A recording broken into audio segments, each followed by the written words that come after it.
কি ভাবছেন এই একটা ঘটনা? না, অন্নপূর্ণা হয়ে গেলেন কোটিপতি, এটা বলতেই হচ্ছে। তার কারণ ফাঁসি দেওয়াতেও এই ঘটনা ঘটেছে। 740 কোটি টাকা ব্যাংক ব্যালেন্স হয়ে গেছে। হ্যাঁ, অন্নপূর্ণা হয়ে গেলেন কোটিপতি। মহিলার ব্যাংক অ্যাকাউন্টে 740 কোটি টাকা।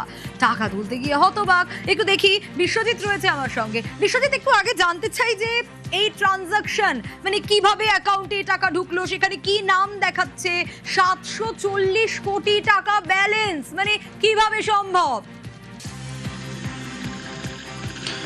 দেখো, প্রত্যন্ত গ্রামের বাসিন্দা, একবারে ফাঁসি দেওয়ার বিধাননগরের কচুবাড়ি গ্রামের বাসিন্দা, দিন আনে দিন খাওয়া পরিবার মেহেরুন্নিসা।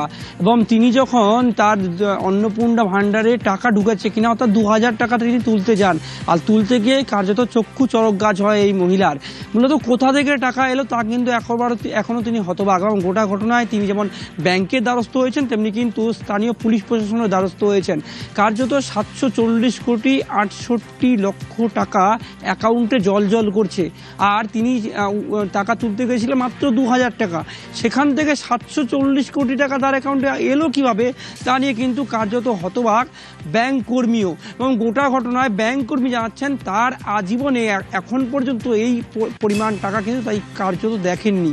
কিভাবে এই ট্রানজ্যাকশান তার অ্যাকাউন্টে এলো এবং ট্রানজ্যাকশানের কি আইডি থেকে এলো, তা নিয়েও কিন্তু ব্যাংক কর্তৃপক্ষ গোটা বিষয়টি নিয়ে তারাও কিন্তু তদন্তে নেমেছে। তবে গোটা ঘটনা ব্যাংক কর্তৃপক্ষ বলতে পারছে না যে এই অ্যাকাউন্টে টাকা কিভাবে এলো? দেখো, যে ট্রানজ্যাকশানে টাকাটা ঢুকেছে সেই ট্রানজ্যাকশান কোথা থেকে এলো তা নিয়ে কিন্তু ব্যাংক কর্তৃপক্ষ তাদের যে হায়ার ডিপার্টমেন্ট রয়েছে সেখানে কিন্তু তারা মেল মারফত জানিয়েছে। টাকার পরিমাণ কিভাবে এলো, এই টাকা কোন ফান্ড থেকে টাকা পাঠানো হয়েছে তা নিয়ে কিন্তু অবশ্যই প্রশ্ন উঠছে। যদিও ব্যাংক কর্তৃপক্ষ এবং পুলিশ গোটা ঘটনায় তদন্ত শুরু করেছে। ইতিমধ্যে যে 2000 টাকা অন্নপূর্ণা ভাণ্ডার খাত থেকে এই মেহেরুন্নিসা তিনি কিন্তু সেই অ্যাকাউন্টে তুলতে গিয়েছিলেন, তাকে 2000 টাকা দেওয়া হয়। তবে যে বাকি টাকাটা কিন্তু এখন হোল্ডিং অবস্থায় করেছে ব্যাংক কর্তৃপক্ষ, তারাও তদন্ত করছে আসলে এই টাকা এলো কোথা থেকে। বিশ্বজিৎ, সঙ্গে থাকো। এই উপভোক্তা, এই মহিলা, তার তো চক্ষু চরক গাছ, তিনি কি বলছেন শুনুন। আমি টাকা তুলতে আসছিলাম 2000 অন্নপূর্ণা ভান্ডারের টাকা চেক করতে আসছিলাম। এ বলছে তো বলে এতগুলো টাকা আছে আপনার এখানে। আমি বলতে পারছি না কি জন্য এই টাকাগুলো আসছে, আমি তো জানি না। আমি কত টাকা দেখলেন? 740 কোটি। এই দোকানদার বললেন দোকানদার।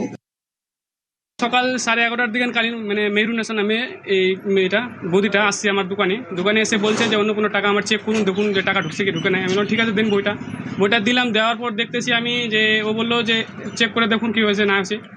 তো চেক করলাম, দেখলাম যে ওটা 2000 টাকা তুললো। আগে বললো যে আমাকে 2000 টাকা দাও। আমি বললাম ঠিক আছে, সেন্ট্রাল ব্যাংক এখন চেক হয় না বলে আমি 2000 টাকা তুললাম। তুলে দেখতেছি তার অ্যাকাউন্টে মোটামুটি 740 কোটি টাকা অ্যাভেলেবেল ব্যালেন্স শো করছে। তাই স্টেটমেন্ট দেখে আমার মাথা চক্র যে আমার লাইফে এতদিন ধরে আমি দোকান করতেছি, কিন্তু আজ অবধি এরকম অ্যাভেলেবেল ব্যালেন্স দেখিনি। আমি কি আমার এত বড় এরিয়ার মধ্যে কারো দেখিনি।